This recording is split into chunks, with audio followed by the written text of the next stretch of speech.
The job of watching TED Talks and choosing ones that would be appropriate for the course was great fun, probably one of the best components of a writing job I've ever had.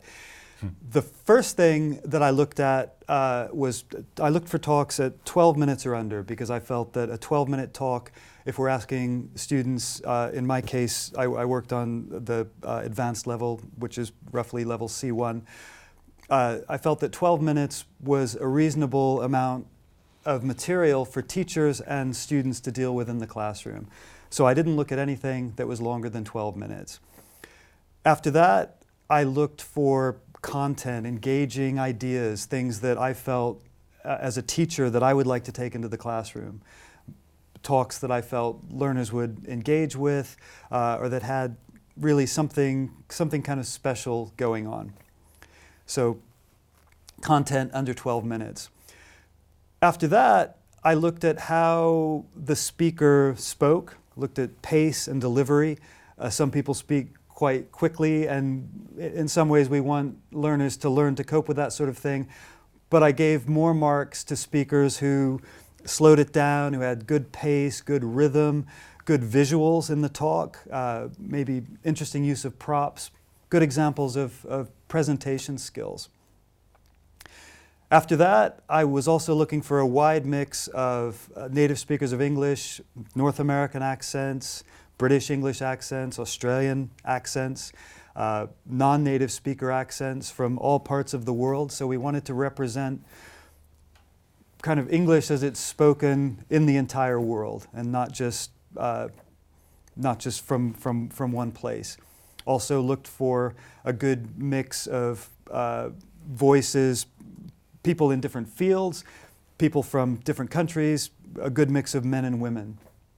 So that was kind of how I narrowed it down and chose what I thought were the 12 best talks for my level.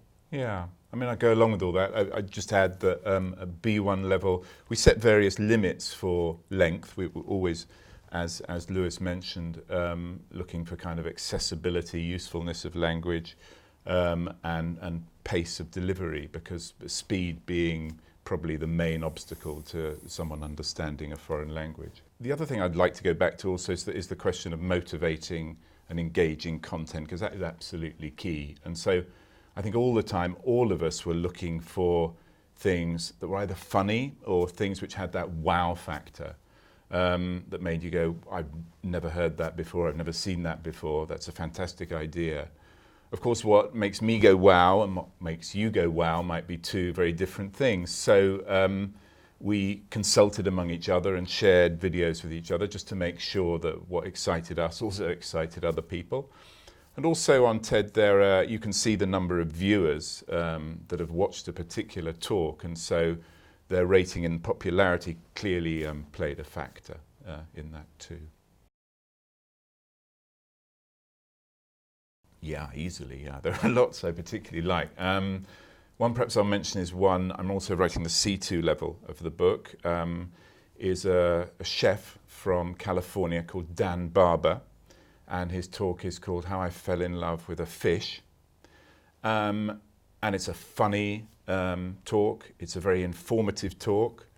And why I really like it is it's such a well-constructed talk. It's such a good example of how a speaker can take you on a journey from A to B, and your attention span never dips once during the whole thing because it's such a compelling story.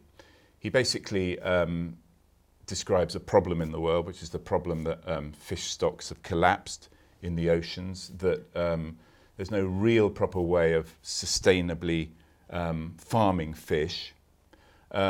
And then he leads us through a series of examples to a kind of beautiful solution. I won't give that away, but I'll let you watch it. But it's a lovely thing. It's a lovely thing. In the level that I wrote, my favorite talk, in fact, probably one of my favorite TED Talks, is by Diabedo Francis Carey. He's an architect from Burkina Faso, and he tells the story in his talk of his, he was born in a village that had no running water, basically this tiny place in the middle of nowhere with very few resources.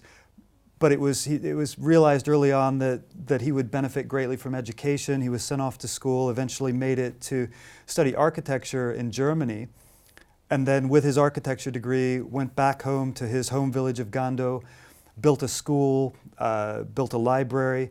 The name of the talk, by the way, is How to Build with Clay and Community.